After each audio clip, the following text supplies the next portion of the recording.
Happy New Year and welcome back to the Full Time Ultras. This is our first podcast of the new year. Lots of stuff to talk about. Some big happenings in the Premier League, especially in the top of the title race. We've got our regular band back together. We've got Aditya and we've got Raghav Hello. back Happy in the New new Year. year. And we'll straight away get started and talk about the main points, especially in the top of the table, like I said before. And there's only one place where we can start, and it is Arsenal and Fulham. We've come here after a long time, so we didn't get a chance to discuss what happened even in the past game week, last game week, because the matches were coming in so thick and fast. Let's start off with Arsenal. Yeah. Two back-to-back losses, two losses we did not see that would happen. Yeah. You were really like you said that Arsenal are going to be doing an Arsenal soon, and those losses finally came. It was a similar trajectory to what happened last season, a loss and then a successive loss again, which derailed them completely from first to second. What did you make of Arsenal? And you surely must be gloating right now, aren't you? No, it's not about gloating, but I am right. I am right. But I don't know, man. I mean, it's the lack of big match exposure. This Arsenal team has not been in enough title races, and because you see the likes of City, you see the likes of Liverpool. They've been there for the past 5-6 years. They've been there time and again, and City have pipped Liverpool to the title by a point for 2 seasons. So that's the mentality that this Arsenal team needs to develop, and that will come as time goes. Because when you lose, you learn a lot. You learn a lot by losing rather than winning. So last year was a big lesson for them. They can, I'm sure they've learned a lot from that. But I have that feeling that this team does not have that mentality yet to just say that okay, we're gonna smack that title this year. We're gonna win it by like 5-6 points, 7 points, 8 points this season. So it's just that big match mentality is not there yet. It's coming up and coming. We've seen that in patches in that City game, in the where they played like that. They played a game plan and they executed it, but it's not that they can do it for a season long. You say big game mentality. Surely playing West Ham at home was a game that was for them at this stage.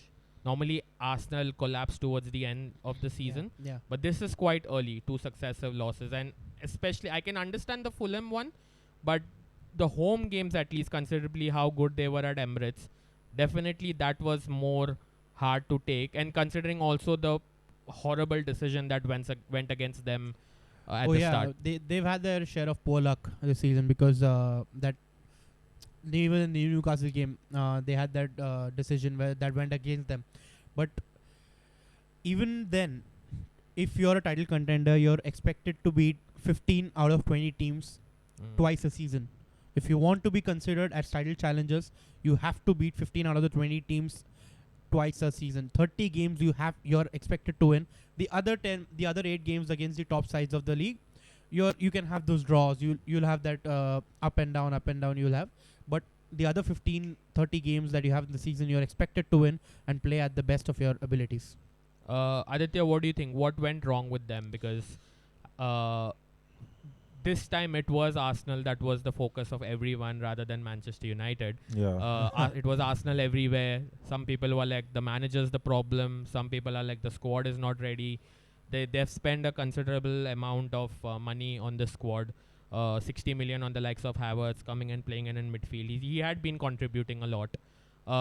Timber would have been pretty crucial towards how they would have wanted to play. That was a big blow for them. Declan Rice has been amazing. What is the problem with this Arsenal side? Is it Arteta? Is it the players? Is it the mentality? Or what needs to change for them to be there? I think it's quite simple. They just need like that one clinical goal scorer up front because they've looked a bit flat when when Martinelli and Saka can't do much. Yeah. Then they're in real trouble because they don't really have like a prolific goal scorer who can get them over the line in Mm. these type of crunch situations. Like a 15 to 20 goal Yeah, exactly. striker, consistent. Yeah, Mm. exactly. You don't even need like a big score, 30 goal Hmm. season striker like like a Kane or Haaland. You just need someone who can step up, who is like who will take those chances, who will be in those areas in the box. Because Jesus, he's he's very talented. He's good, but he's not someone you'll find if like looking for those small amount of spaces inside the opposition box, ready to tap in a cross or a cutback or something like that. So they really do kind of need that kind of player who's going to take those chances, going to make those runs and take those chances, because that's the only thing they seem to be lacking right now. Because the West Ham game, it was a bit of like a smash and grab They kind of should thing. have won that as well. Yeah, 30 shots, yeah, like over 10 A on lot of target. chances wasted. Yeah. A lot Yeah. of chances wasted. West Ham literally just took their chances on the counter and came away with it. And even Fulham, I mean, these are games you expect them to win, so it's not. I mean, the rest of the team looks fine. I think they just need the cutting edge Against up top. Fulham, though, that was lacking. Yeah, of course, Because they were flat. Yeah. And there was no one. I saw that game in the second half. They couldn't find anyone in the box. Yeah, Like Nketiah, Jesus. They're more like running off your man. But Yeah. sometimes you do require a focal point where you can just ping a ball into the box and, for your striker to make something happen. exactly. One name that has been linked considerably for them is Ivan Toney. Do you think he can make a difference? I mean, he can make a difference. Because and- Arsenal fans, like, they've got their demands out saying that they Yeah. have to sign him. I think they will, depending on what his situation is. I think he leaves Brentford in Yeah. Jan. So do you think he could be that catalyst for them in the second half of the season? I mean, yeah, he can surely make that difference. He is that kind of striker that we were just talking about, who will get you those goals, who can be the focal point. And I mean, Brentford have said Brentford will sell him if they get a reasonable amount for him, but that's a deal that I'm hearing, at least from a lot, and I'm reading about, that is unlikely to go down in Jan and is more likely to be in the summer. Hmm. So I don't know what that's about. I mean, it's between him and Osimhen anyway, for like any team that has the money and can needs that striker. Yeah. So if Arsenal do want to win the title, I feel like they have should to splash exactly it now. Yeah. right now. They have They to might do it need in to Jan. splash like 20-30 million more, maybe. Yeah, What is the asking? 70 million for Tony? yeah, 50 for Tony. It's not 50. It has to be 70 at It's least. It's around 70. He's worth that much to Brentford for sure. Yeah, definitely. And And like they Premier know League he's in to demand. Premier League, I think that will have to be Yeah. the bar. Yeah. Yeah. Plus English. So with that, yeah, plus English, homegrown Yeah. quota. With that, just in short, what do you make of their prospects now? What do you think Arsenal need to do to be there? Like, obviously, they are in a title race. They're still there, 5 points behind, Yeah, right? yeah, yeah. So it's not all lost, because considering how this title race is going, some are dropping, some are advancing. Every 2 weeks, the top tends to change. What do you think they need to do to be up there come the end of the season? I think they need to win the games that they are supposed to win. They need to win their Sheffield United. They need to win their Wolverhampton Wanderer games, and they need to get the best result possible in the top games and and they need to win those games too. But they can't falter in the games that they are expected to win. That's a given. If they continue to if they continue to drop points in games that they're expected to win, they're gone by March, I feel. But yeah, and and a striker, of course. yeah, in the, but in the Jan to be market. fair to Arsenal also, it's just a testament to the standards that have been set by City and Liverpool, that you You have can't, you to just can't practically win exactly. every game. You Yep. can't drop points. Yeah, exactly. Maybe 4-5 seasons ago, you could get away with these ones and still be in the title race. But now, because City and because Liverpool have set that bar so high, Yeah. I agree with them. We both mentioned that Liverpool are probably closer to challenging City this season than Arsenal's, and I mean it's showing It's showing right now. yeah. For now, we'll get to Liverpool later. Yeah. But this being like I said, it being such a weird season where, earlier in the last 2 seasons, we often would be like, these teams have to keep winning games. But here, because like the games are coming in so thick and fast, there is inconsistency. Yeah. So teams can falter a little bit, but still be in the title race. So maybe Arsenal could also, like other teams, like City have not been consistent as of now. We keep saying that they might go on a run, but then their on they falter. Yeah. Liverpool have got it right at the moment, but we don't know how long they can sustain. Yeah. So it is a little bit of a weird season where I don't think this could be a 90-point uh, championship winning Yeah. season. I think it will be below 90 Yeah. the way things are going as of now. So maybe Arsenal could have a shout. Yeah, they're in it for sure, but like I mean, like you can't drop these, like you can't afford to drop these points where it's a case where when others around you are dropping points, you can't be like, oh, take it easy. I mean, I'm not saying they're taking it easy, but like you can't drop then also drop points, because that's like your buffer, like your leeway to for like later in the season if by chance you slip up Yep. and they win. But like this is, it can go anyway still, but they're in it. But I don't know. I feel like City and Liverpool are just slightly above them. So coming to the champions, we said trouble, but actually what trouble? You know, they've a convincing win against Sheffield United that they they had to win and they did Yeah. pretty easily. Raghav, they've gone up, like they are above Arsenal right now, and we said that City, something doesn't look right. They're going through problems, tough patches of form, players not available, players not performing to the standard, but they're still there. Nothing's gone wrong for them. What do you make of Manchester City? Firstly, it was Sheffield United after all. Yeah. See that's the thing I'm talking about. That City are winning the games that they're expected to. They're winning the games that they're supposed to put to bed, so that they can still be in the champion title race even after faltering for 4 to 5 games. So if you win the games that you're expected to win, you're never out of the title race. But this season, I feel that City is. I'm still gonna stick to my guns and say that City is not gonna win the title this season. But that's my short take on. You're City. saying City is not going to win Yep. it, so Liverpool are going to win Yep. the title. Okay, we'll get to Liverpool later. Aditya, I think Arsenal dropping these points Yeah. in the last 2 games has suddenly just brought City back into it. Yeah. Like it's not like City were not in it, but it's just given City like a straight entry back into the thick of things. Yeah. All this they've done without Haaland, without De Bruyne. De Bruyne Yeah. being their key man for I don't know how many title races right Yeah. now. They are back. Haaland and De Bruyne, they both started training. How does that add to their title race? Surely it gives them a boost. Yeah, of course, and like it's about the right time for them as well, because we always spoke about City like picking up after in the new year, maybe like Feb March, they start stringing those results together, and then you're looking at the fixture list thinking, oh, where can they drop points, because they rarely seem to drop points. Even like situations where they're like on the edge of defeat, they somehow get something out of it.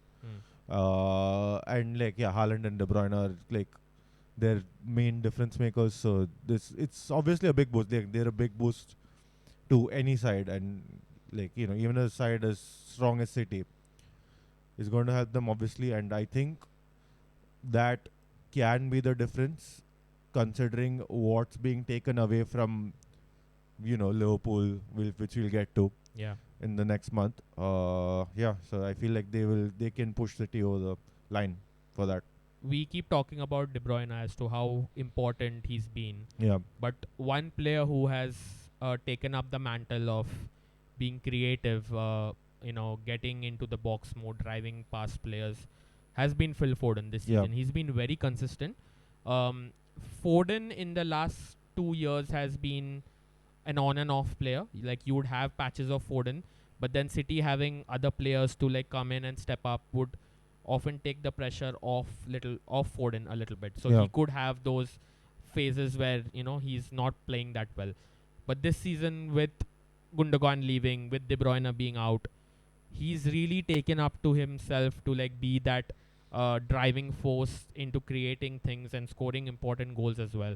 Yeah. What did you make of Foden, especially in the last game as well? He was exceptional. Yeah, it's quite good. And like I think Pep said earlier that like players like De Bruyne and Haaland, they're not the type of players who will help you keep control of the game. They're the difference makers. Yeah, the final. And De Bruyne exactly. especially is the final. Yeah, pass. exactly. And Haaland's obviously the one at the end of these Yeah. things.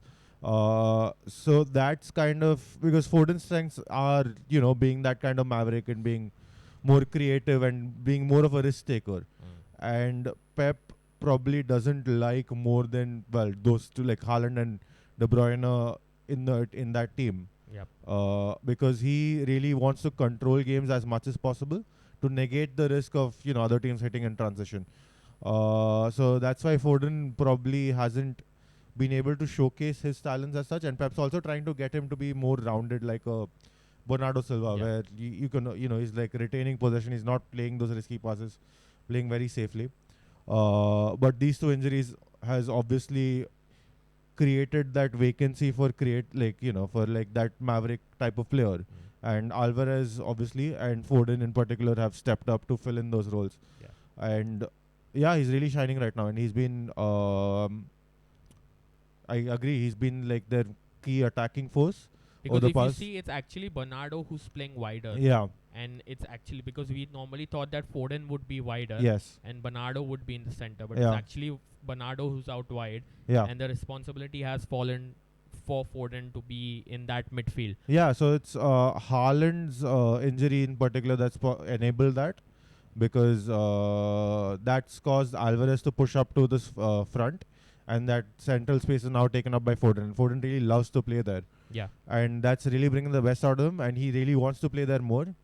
But now with De Bruyne and Haaland coming back, I don't know what they're going to do about this situation, whether he's going to continue playing or whether he's going to be taken off again and put on the bench.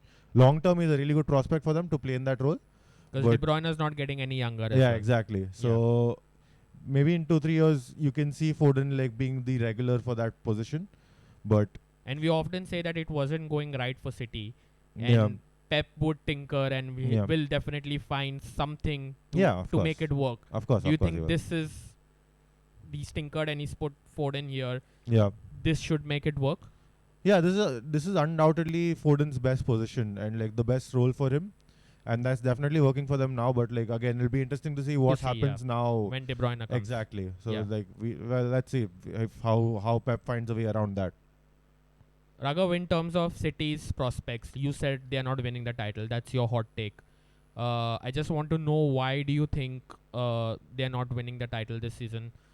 Because this doesn't seem like a vintage City team, because they have those patches of, like, now that they were winless in 4 games, they had draws, they lost, they lost to I don't remember, One of lost- the yeah, they lost someone, I don't remember, but I feel that those patches are growing in nature, because City never go 4 games without a win.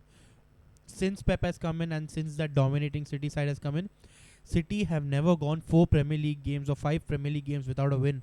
That's not just City, because that's what's playing in my mind. Because when it was one game, it was one draw against Chelsea, I was like, okay, it's Chelsea, they can turn up on their day. When it was 2 draws, okay, I was like, okay, off day. It went to 3, 4, 5. Then I was like, okay, what's going on? So that's what's playing in my mind, that okay, this is not a vintage City team. So that's my main reason that this could hamper their chances. And one injury basically says that okay, we're out. So you lose Haaland and Kevin De Bruyne. It takes them 3 games for Pep to say, okay, I need what are the alternatives. That tinkering that you said, it took him 4 games, 5 games, winless runs to say that okay, I'll play Phil Foden there. That's what I'm talking maybe about. time might run out for him. Exactly. Or you want to add something to that? Yeah, actually, so I remember I picked Liverpool to win the title in our first episode. In fact, that was also partly due to me wanting to be not City basically. But I think what will work for City and against Liverpool, who I think will be the closest challengers, is that, I mean, we'll get to it, but like this AFCON period where Yeah. they're going to lose key players, and City are getting back key players in a very crucial stage of the Yeah. season. So I feel like that will work for City and against the rest Yeah. in that sense. So yeah, we'll get to Liverpool. How does City not have African players? I just realized they don't have African players. They had Mahrez before, Yeah. but yeah, that's gone. Only now one as player, well. Yeah. and his replacement would have been Bernardo Silva, Phil Foden. Yeah. Yeah. I mean, they're They loaded. Crazy, recruited man. quite well. It's crazy. Anyway, we'll get to the team who has gone on to the top of the Premier League. Some really good victories against Burnley and Newcastle as of late. Liverpool. They took their chances when it mattered most, when their rivals dropped points, especially Arsenal. Raghav, you were really very confident and you were boasty about Liverpool being that team to challenge Manchester City for the title, and these last couple of weeks it really looks like that, because Liverpool peaked at the right time where Arsenal dropped points. It was a brilliant game against Newcastle, one of the highest XGs they've ever recorded in their history, of 7 goals. It was 7 the 7 XG. point, 7 point 0.05. something. Yeah. They should have won that game by a big margin. Is that the performance that defines Liverpool, and why they could be the team to win the title this season? Of course, absolutely. Because 2 things. First, they've recruited well this summer. They've last season their midfield was the problem. They were really open because that midfield was an aging midfield of Henderson, of Fabinho, and Wijnaldum and stuff. Wijnaldum Wijnaldum left. Curtis Jones that was Curtis there. Jones and Elliot have left. Yeah. But they couldn't find that proper combination Thiago last was season. there. Thiago. Yeah. He's still So there. they He's but still fine. there. They, he's they injured, couldn't yeah. find Injured. that combination right in that midfield, and they were too exposed last season, and that's the reason that they finished outside the top 4. But this season they've recruited really well. So Bosley, Gravenberch, Endo, and Curtis Jones has come into his own this season. He's played really well. Harvey Elliott off the bench is making an impact when Liverpool can't find to. Don't forget seem to be, McAllister. yeah. That was a McAllister. beautiful pass. Water Yeah. pass. What a pass that was. Yeah. McAllister. So all these players are just peaking at the, and Klopp is Klopp, man. He's one of the best coaches, and even with this squad, especially with this squad, he can win the title. And second thing is the mentality that I said. You need the right mentality, and Klopp is one of the best people to say that, to instill that mentality into players, and say that you're gonna win this title, and we're gonna win this title. So that's the reason that I said I've always been saying that Liverpool are the closest challenge to City. You made a point before this when you were talking about Manchester City is AFCON, Yeah. and Liverpool are really losing one of their star players in Salah, who's Yeah. off to represent Egypt Yeah. over here. It definitely hampers their prospects a little bit. Liverpool have always had a lot of African players. They've at one point Salah and Mane used to go, Yeah. but they used to still somehow manage in that period to Yeah. like make do. Do you think this season, because considering how Salah is playing at the moment for them, Yeah. he's been their top scorer, he's been their major creative force as well instead of making goals. Some of the passes were amazing yesterday. The cross that he put for Gakpo, Yeah. Oh, the ball that where he finds Curtis Jones to Yeah. find Jota in an Yeah, empty yeah. net was amazing. Yeah. So when you take Salah out, and also he's left-footed on the right wing, Yeah. so Liverpool do not have a left-footed. Harvey Elliott can play Yeah. there, but that's to be seen. Yeah. But do you think that takes off Liverpool going into this crunch period at the moment? I think it does, and like especially considering the games they play, like he'll potentially miss a game against Chelsea and against Arsenal if they go all the way to the final. So those Chelsea is at the bridge, or is that are Anfield? Chelsea. I think is I think it's at the bridge. Okay, and, you all uh, played at United as well. Anfield? I think did we play at Anfield? I'm not sure. I I'll think just no. check I that. think he misses United as well. We play Liverpool in Jan. No, he's back for that, I think. He's back. Yeah, we are playing only. United are playing only one Premier League game in Feb. Jan. In yeah. Feb. Yeah. Okay. Okay. So yeah. I'll just confirm that in a bit. But he's missing games against Chelsea and Arsenal, which are like big games to miss. Hmm. And Oh, Chelsea Liverpool's Anfield. Chelsea Liverpool's Anfield. Yeah, yeah, My yeah, bad. yeah, yeah, yeah, yeah. Okay, Chelsea Liverpool's at Anfield. Arsenal is away though. Arsenal, they are playing at the Emirates. They're big games to miss, and he's been involved in 50% of their goal, like directly involved, like a goal or assist in about 50% of their goals so far this season. So he's a big miss. And Egypt are kind of expected to go deep, like they usually. I mean, they reached the final last time, so they're not really expected to fall off earlier.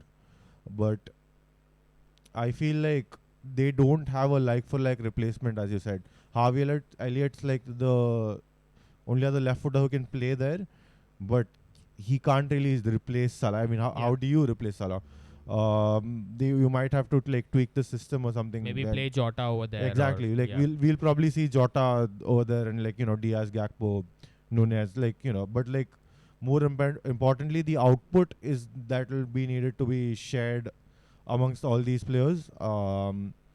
Because they're losing a lot of goals and assists in that one player. Yeah. And I mean, not just Salah, because I feel like this is also a big loss for them. Endo's going to the Asian Cup, and exactly, they do not have a holding midfielder. That also takes off another player in the mid. They don't have a true holding midfielder other because than Endo. The thing is, Endo has been just to liken you on that. Endo has been so crucial for Trent getting forward. Yeah. Because the spaces that Trent is leaving behind is being covered by Endo. Yeah. So do Liverpool have another player to do what he does at the moment? I do not think so. So it's going to be a tough challenge for them. But just to round up Liverpool with that, what do you make of them like going forward? If they can they can get through this period of AFCON and Asian Games like till Feb, because when still they manage to be up there. still manage to be there, just grind out results and put the teams that they're expected to put away, and the big games that Chelsea and Arsenal, whatever it is, if they get points in those and they win those somehow, then I think by the time it's Feb or March, I think they'll still be there. They'll be at the top of the table.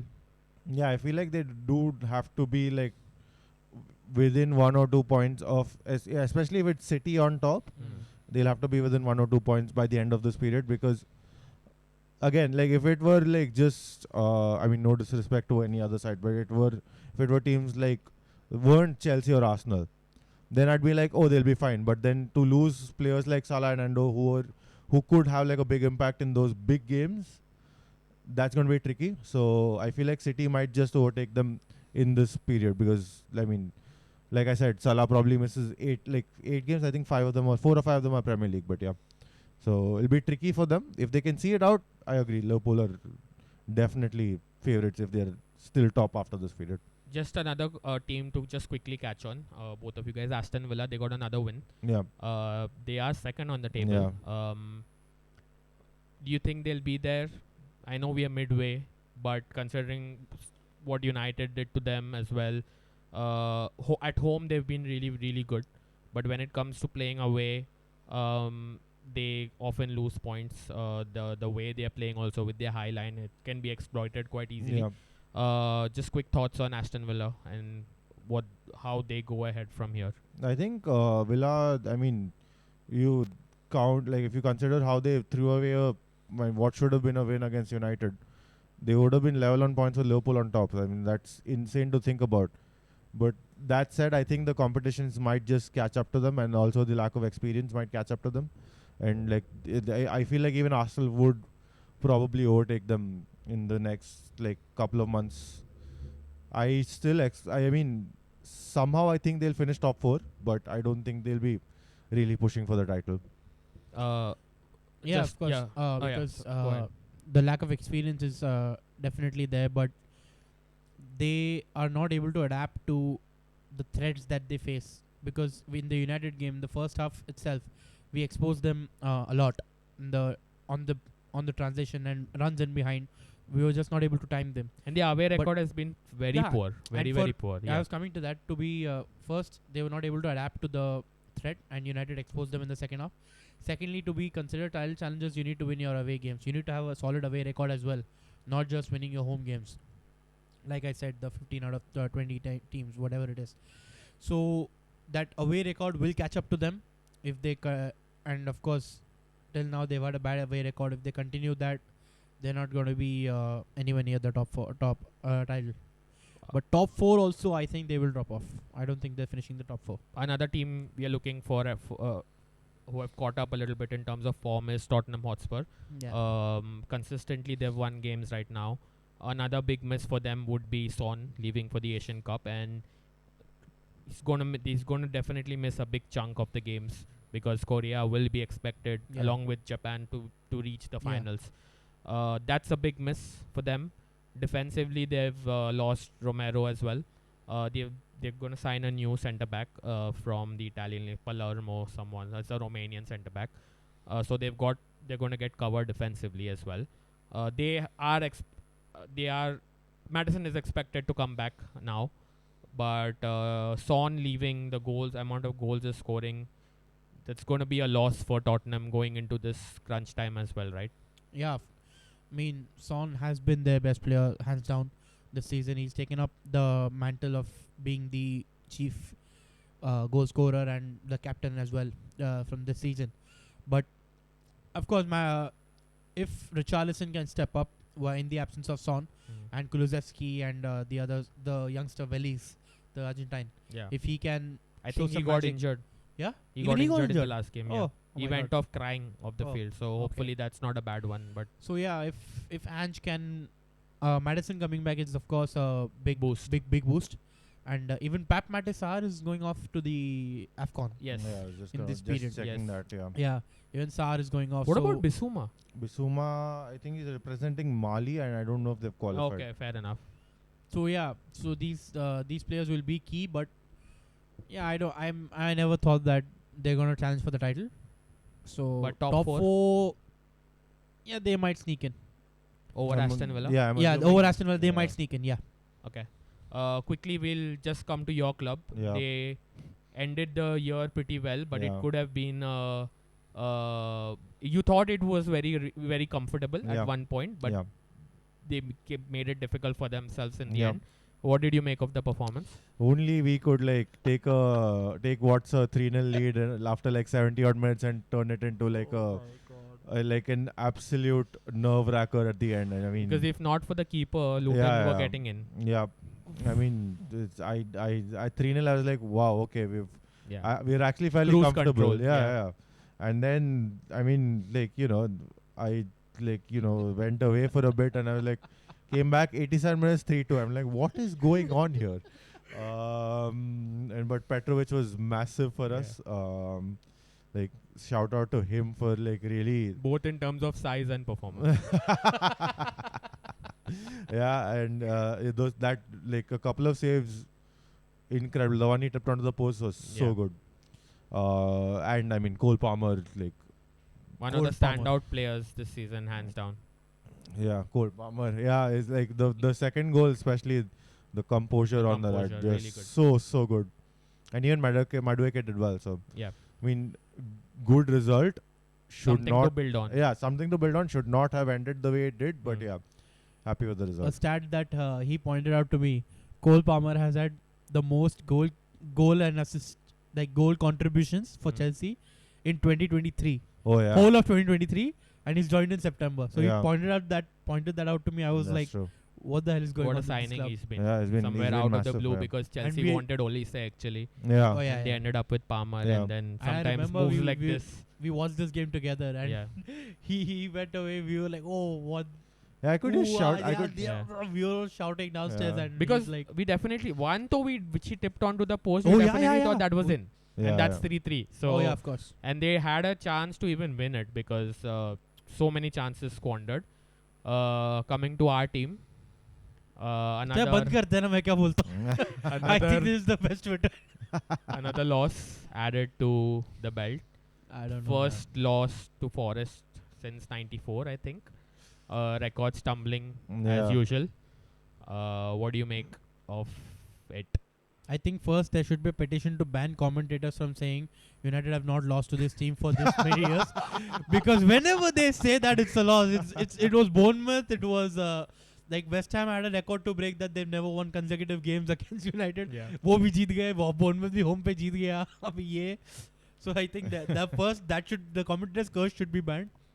But on a serious note, I don't know, man, where we're going, because it's so unpredictable that what we're gonna get. Because when we went to Aston Villa, I told you the next The time we met highlight. after that Aston Villa game, we're gonna struggle against Nottingham. We would struggle against Nottingham, and there's The a low chance we block, could lose, yes. and that's what happened. We s- we struggled, and we had a patch of chances, and we scored, but we couldn't nick a result or hold on to the result that we had. Mm. So it's just unpredictable. But Jan could be like That's what I was going to say. Only positive. we've had so Lots of only players positives. coming back.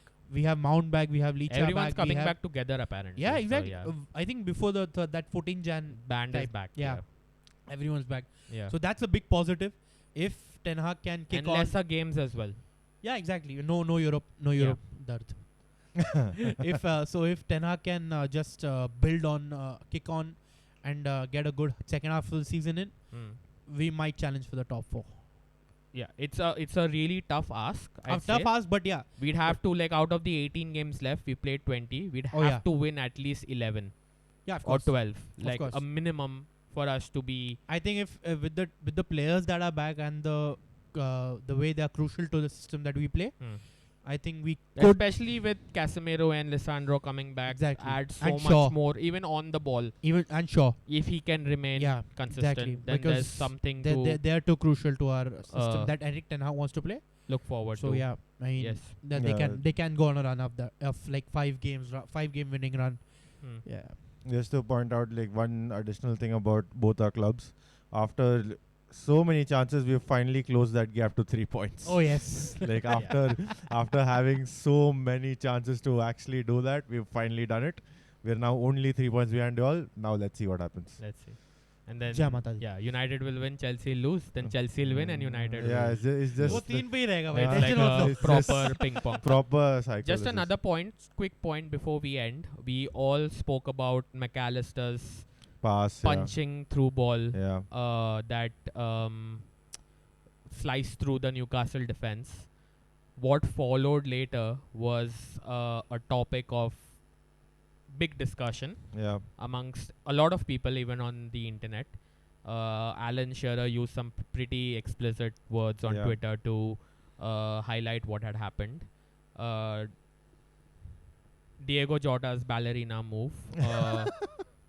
I know, I can see what he wants to say, but Yeah. you are giving me a slight blank Yeah. canvas, so I'd get to you. What did you make of it? Yeah, I mean, like, first of all, Shearer's obviously going to react Yeah, that way because because it's it's Newcastle. Newcastle. Yes. But I did see a lot of criticism from other former players. Like Ian Wright said, the game's gone because he's basically got an open goal and he's tumbled. Mm. And even John Terry tweeted something. But I mean, there is contact, but how much of contact is there? I don't know. It seems very minimal. Because to me. the reason what pissed me off, like for Yeah. me it worked out because I think Salah was his captain, Yeah. because he definitely उसका intention वही था कि भाई मेरा captain Salah है FPL पे, तो मेरे को open goal, I don't want to score in the open goal, I want Salah to score so that he gets more points.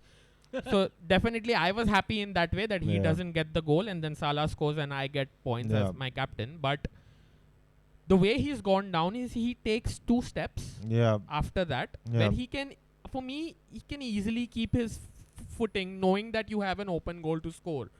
But him going down is what's playing in his head. Maybe he wants to get Dubravka sent off, or No, because I think he knows he's won a penalty, but if he goes down, they get a penalty as well as Dubravka gets sent off, or is there a rule change or something like I that? Because he think- gets a yellow card, I Dubravka, think he right? gets a yellow. It's a yellow card now. I don't know if it's like an official rule change, but I think what goes on in his head is like he feels the contact, then he takes a step and he realizes that his touch is like a bit too heavy, Hmm.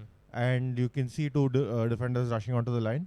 So he makes the most of the contact. He buys that basically, and he goes down.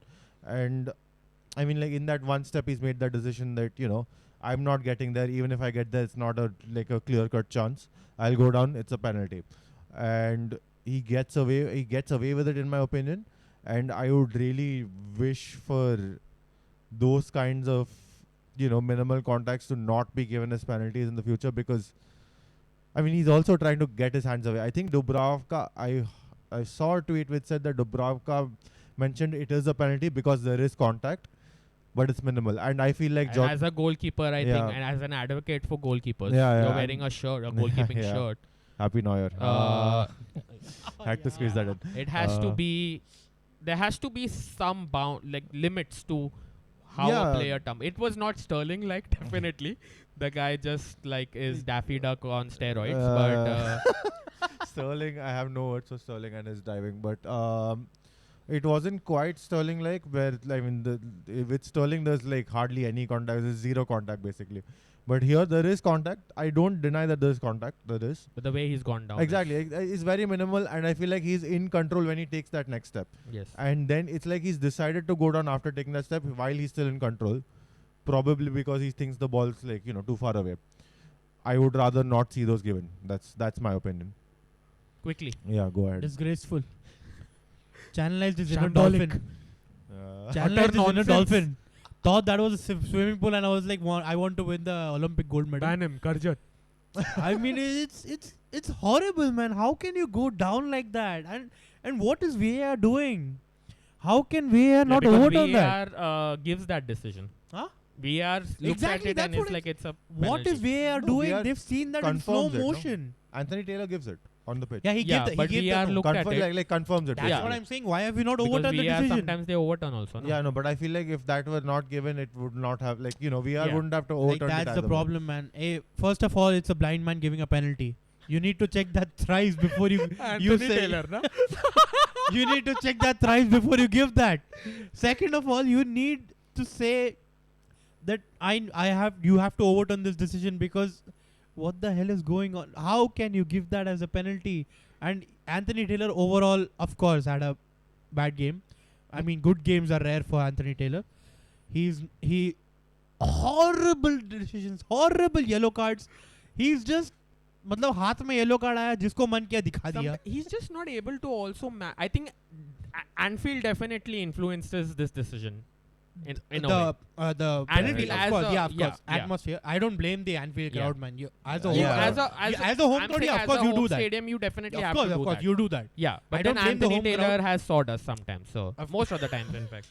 Yeah, but I mean, Jota, I don't know what's playing in his mind. Anthony Taylor, there's no mind to play something.